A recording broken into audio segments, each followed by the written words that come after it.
Corte eléctrico a nivel nacional. Casi la totalidad de nuestro país ayer, pasada las 3 de la tarde, quedó sin suministro eléctrico, lo que generó varias incomodidades y también medidas de emergencia, toque de queda que obligó a la organización del Festival Internacional de Viña del Mar suspender la jornada de ayer, donde se iba a presentar la banda Morat, Sebastián Yatra y el humorista nacional Pedro Ruminot. Lo cierto es que ya a esta hora sí tienen claras las decisiones que tomaron, pensando en las personas que llegaron hasta la Quinta Vergara para ser parte de la tercera jornada del Festival de Viña del Mar.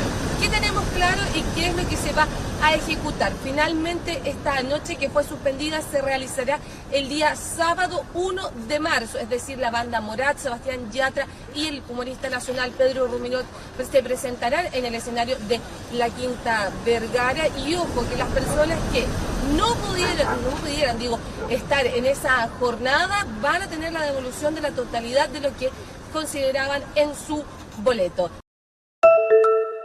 El histórico Hotel Roosevelt, que ha sido el centro de la polémica por la administración Trump, que acusó a la ciudad de Nueva York de albergar a criminales allí, cierra sus puertas a los migrantes. Así lo anunció el alcalde Eric Adams. Queremos anunciar que el Hotel Roosevelt, que ha servido tanto como centro de llegada de migrantes en una respuesta de emergencia humanitaria como lugar de asistencia durante casi 2 años, cerrará en los próximos meses. Adams, quien ha anunciado el cierre de al menos 53 albergues para migrantes en los últimos meses, dijo que mantiene la política de permitir estadías de 30 a 60 días en los refugios, pero que ya son más de 180,000 personas que no están en el sistema municipal. A activistas les preocupa que esto engrose la población desamparada. Gente pobre o gente que trabajen no tenga muchos recursos para pagar la renta. La renta sigue subiendo ya en décadas y a veces se hace imposible pagar la renta y mucha gente tiene que no ir a la calle, pero en homeless shelters o casas de desamparados. Afuera del Hotel Roosevelt, algunos como Alexander no han sido notificados del cierre. Hasta el momento no me han dicho nada. No han dado respuesta al respecto de eso que se ha dicho en la noticia.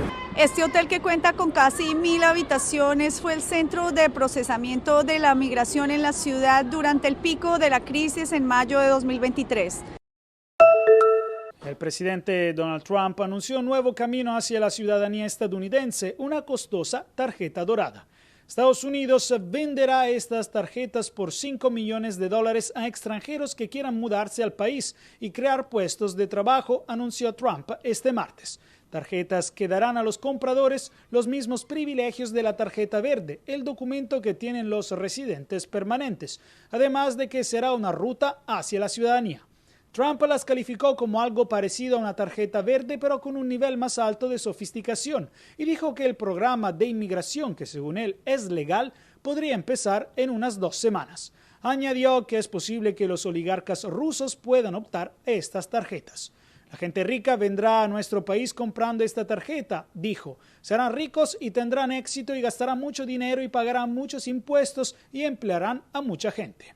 Al mismo tiempo, los planes de la administración Trump son de terminar con el programa de inversionistas inmigrantes EB5, algo similar, y reemplazarlo con la tarjeta dorada de Trump. El programa actual requiere que los posibles inversores inviertan un poco más de $1 millón y creen al menos 10 puestos de trabajo, y también pone a los inversores en el camino hacia una tarjeta verde y más tarde la ciudadanía.